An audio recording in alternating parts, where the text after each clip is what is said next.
Shalom, renungan pada hari ini terambil dari 1 Raja-Raja 22 ayat yang pertama sampai dengan ayat yang ke-38. Dan fokus kita adalah di ayat yang ke-19, 1 Raja-Raja 22 ayat yang ke-19. Kata Mika, sebab itu dengarkanlah firman Tuhan, aku telah melihat Tuhan sedang duduk di atas tahtanya, dan segenap tentara sorga berdiri di dekatnya, di sebelah kanannya dan di sebelah kirinya. Latar belakang kisah ini adalah tawaran kerjasama untuk memerangi Ramot Gilead dari Raja Ahab kepada Raja Yosafat. Namun sebelum berperang, Yosafat meminta kepada Raja Ahab untuk menanyakan kehendak Tuhan.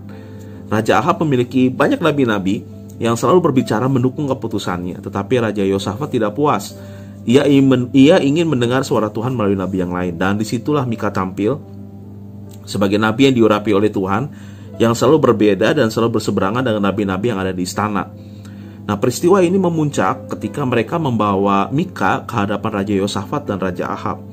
Mika melihat dan mendengar roh dusta yang masuk ke dalam nabi-nabi untuk menjebloskan Raja Ahab, yang pada akhirnya menyebabkan ia terbunuh.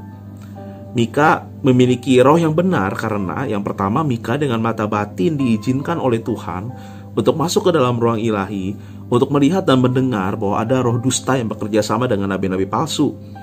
Yang kedua, Mika tidak mau masuk pada kesepakatan kelompok nabi yang hanya menyenangkan manusia.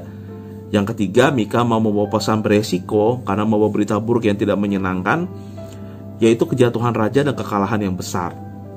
Resikonya adalah ia mengalami perlawanan dan pada akhirnya ia dijebloskan ke dalam penjara.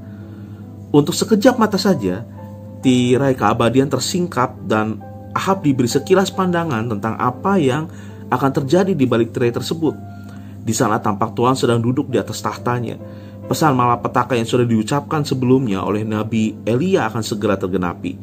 Kedua perjanjian ini mengajarkan bahwa roh yang jahat maupun roh yang baik takut akan Tuhan, taat kepada Tuhan. Cara yang dipakai untuk menipu Ahab ialah melalui roh dusta yang hinggap pada para nabi-nabi istana. Ahab akan mendengarkan mereka sehingga mereka tidak menggubris nabi sejati, yaitu Mika, agar maksud Allah dapat terwujud. Kesimpulannya adalah, saudara, mari kita belajar untuk mendengarkan suara Tuhan. Ketika kita mendengarkan suara Tuhan melalui kebenaran firman-Nya, maka iman kita akan semakin kuat dan terhindar dari ajaran-ajaran sesat nabi-nabi palsu pada zaman akhir ini. Mari kita berdoa. Pokok doa kita pada hari ini adalah, mari kita berdoa agar iman orang percaya tetap kuat. Yang kedua adalah berdoa agar kita lebih peka mendengar suara Tuhan. Dan yang ketiga adalah berdoa agar kita terhindar dari ajaran sesat nabi-nabi palsu. Tuhan Yesus memberkati.